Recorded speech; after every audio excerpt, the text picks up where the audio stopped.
মৰমৰ ছাত্ৰ-ছাত্ৰীসকল, আমি আশা কৰোঁ তোমালোক কুশলে আছা আৰু এই সময়ত তোমালোকে অনলাইনৰ মাধ্যমেৰে তোমালোকৰ যি পাঠ সেইসমূহ গ্ৰহণ কৰিব লগা হৈছে। আজি মই তোমালোকক ডিগ্ৰীৰ বিষয়ে কথা কিছু ক'বলৈ লৈছোঁ। ডিগ্ৰীনো কি, ডিগ্ৰী কেনেকৈ ব্যৱহাৰ হয়, এই বিষয়ত কিছু কথা তোমালোকে জনাটো দৰকাৰ। মই কেৱল আভাসহে দিছোঁ। ইয়াৰ পিছত তোমালোকে গ্ৰামাৰ মেলি তোমালোকে যাতে সেই বিষয়ত পুংখানুপুংখভাৱে জ্ঞান ল'ব পাৰা, তাৰ কাৰণে চেষ্টা কৰিবা। আহাচোন ডিগ্ৰী কি আমি অলপ চাওঁ। আৰু ডিগ্ৰী জনাৰ আগতে তোমালোকে এই তিনিটা শব্দ আগতে চাই লোৱা: গুড, বেটাৰ, বেষ্ট। এই তিনিওটা শব্দৰ লগত তোমালোকৰ চিনাকি নিশ্চয় আছে। গুড মানে ভাল, বেটাৰ মানেও ভাল বা বেষ্ট মানেও ভাল, কিন্তু তিনিওটাই বেলেগ বেলেগ ধৰণে ব্যৱহাৰ হয়। আমি যদি কওঁ he is a good boy, অৰ্থাৎ তেওঁ এজন ভাল ল'ৰা। আনহাতে বেটাৰটো হি ইজ এ বেটাৰ বয় বুলি আমি কেতিয়াও ক'ব নোৱাৰোঁ। আমি বেটাৰটো কেতিয়া ব্যৱহাৰ কৰোঁ? যেতিয়া আমি কাৰোবাৰ সৈতে আন কাৰোবাক তুলনা কৰোঁ। যেনেদৰে she is better than Reena, she is better than Reena, অৰ্থাৎ তাই ৰীনাতকৈ ভাল। আনহাতে বেষ্ট মানেও যিহেতু ভাল, কিন্তু বেষ্টটো গুড বা বেটাৰৰ দৰে আমি ব্যৱহাৰ কৰিব নোৱাৰোঁ। বেষ্টটো আমি কেতিয়া ব্যৱহাৰ কৰিম? যেতিয়া কোনোবা এটা ক্ষেত্ৰত, যিকোনো ক্ষেত্ৰতে, ভালত হওক বা বেয়াত হওক বা ওখ হওক বা চাপৰ হওক, যিকোনো ক্ষেত্ৰতেই যদি আটাইতকৈ শ্ৰেষ্ঠ হয়, তেতিয়াহ'লে আমি এই ধৰণৰ বেষ্ট জাতীয় শব্দবিলাক আমি ব্যৱহাৰ কৰিম। আৰু এই ক্ষেত্ৰত গুড, বেটাৰৰ দৰে আমি বেষ্টটো কেতিয়া ব্যৱহাৰ কৰিম? যেনেদৰে she is the best girl in our class, তাই আমাৰ শ্ৰেণীৰ আটাইতকৈ ভাল ছোৱালী। She is the best girl in our class. এই যে গুড, বেটাৰ, বেষ্ট, এইটো হৈছে ডিগ্ৰী। আৰু ডিগ্ৰী সদায় বিশেষণৰ হয়, অৰ্থাৎ এডজেক্টিভ, আৰু ডিগ্ৰী কেতিয়াবা কেতিয়াবা এডভাৰ্বৰ ক্ষেত্ৰতো হয়, অৰ্থাৎ ক্ৰিয়া বিশেষণ। গতিকে তোমালোকৰ যদিহে এডজেক্টিভ আৰু ক্ৰিয়া বিশেষণৰ জ্ঞান আছে, তেনেহ'লে ডিগ্ৰীটো বুজিবলৈ তোমালোকৰ সহজ হ'ব। এই এডজেক্টিভবিলাক কেনেকুৱা? এতিয়া তোমালোকে এডজেক্টিভৰ বিষয়ে তোমালোকে প্ৰথমতে জানি ল'ব লাগিব। এডজেক্টিভনো কি? এডজেক্টিভ হৈছে বিশেষ্য আৰু সৰ্বনামৰ গুণ, দোষ, পৰিমাণ, সংখ্যা আদি বুজোৱা পদ। অৰ্থাৎ ভাল, বেয়া, ওখ, চাপৰ, এই ধৰণৰ শব্দবিলাক, অৰ্থাৎ গুড, বেড, টল, লং, এই ধৰণৰ শব্দবিলাকক আমি এডজেক্টিভ বুলি কওঁ। আৰু এডজেক্টিভৰ ক্ষেত্ৰত আমি ডিগ্ৰী ব্যৱহাৰ কৰোঁ। আৰু ডিগ্ৰী হৈছে তিনিটা। সেই তিনিটা ডিগ্ৰী হৈছে, এটা হৈছে পজিটিভ ডিগ্ৰী, আন এটা হৈছে কম্পাৰেটিভ ডিগ্ৰী, আৰু আনটো হৈছে ছুপাৰলেটিভ ডিগ্ৰী।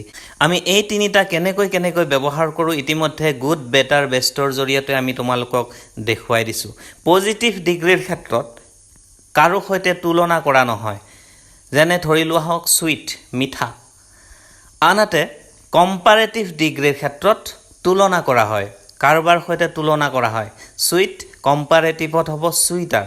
আনহাতে ছুপাৰলেটিভত যিটো সেইটো ক্ষেত্ৰত আটাইতকৈ শ্ৰেষ্ঠ, সেইটো হ'ব চুইটেষ্ট, অৰ্থাৎ আটাইতকৈ মিঠা।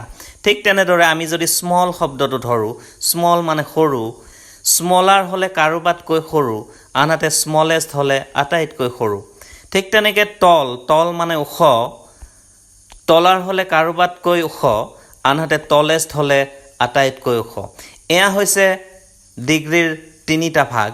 প্ৰথমটোত তুলনা নহয় কাৰো সৈতে, দ্বিতীয়টোত কম্পাৰেটিভত কাৰোবাৰ লগত তুলনা হয়, আৰু ছুপাৰলেটিভত সেই ভাগটোৰ, সেই ক্ষেত্ৰখনৰ সকলোৰে সৈতে তুলনা হয়, যিটো শ্ৰেষ্ঠ হয়, সেইটো হৈছে ছুপাৰলেটিভ।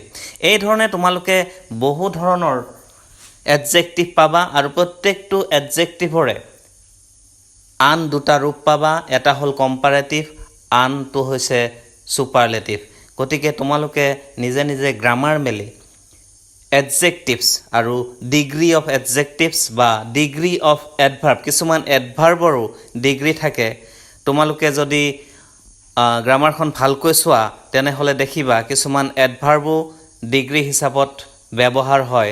যেনে সি লাহে লাহে যায়, সি কাৰোবাতকৈ লাহে লাহে যায়, বা সি আটাইতকৈ লাহে লাহে যায়। এই ধৰণৰ কিছুমান শব্দও তোমালোকে পাবা এডভাৰ্ব হিচাপত ডিগ্ৰী ব্যৱহাৰ হোৱা ইংৰাজী ভাষাত তোমালোকে অধিক দক্ষতা পাবৰ বাবে ডিগ্ৰী জনাটো খুবেই প্ৰয়োজন আৰু এই ক্ষেত্ৰত এটা কথা মন কৰিবলগীয়া যে তোমালোকে যদিহে চিলেবল অৰ্থাৎ শব্দাংশ কাক কয় জানা তেনেহ'লে এটা তোমালোকৰ সহজ হ'ব যে কোনটো ডিগ্ৰীত কি ৰূপ হয় সাধাৰণতে এটা চিলেবল থকা শব্দবিলাকৰ ক্ষেত্ৰত আৰু EST লগাই আমি কম্পাৰেটিভ আৰু সুপাৰলেটিভ কৰোঁ সাধাৰণতে ধৰি লোৱা হ'ল হেপী হেপিয়াৰ হেপিয়েষ্ট ঠিক তেনেদৰে হাৰ্ড হাৰ্ডাৰ হাৰ্ডেষ্ট অৰ্থাৎ লাষ্টৰ ফালে আৰু EST লগাই কম্পাৰেটিভ আৰু সুপাৰলেটিভ ডিগ্ৰী আমি কৰোঁ অন্যহাতেদি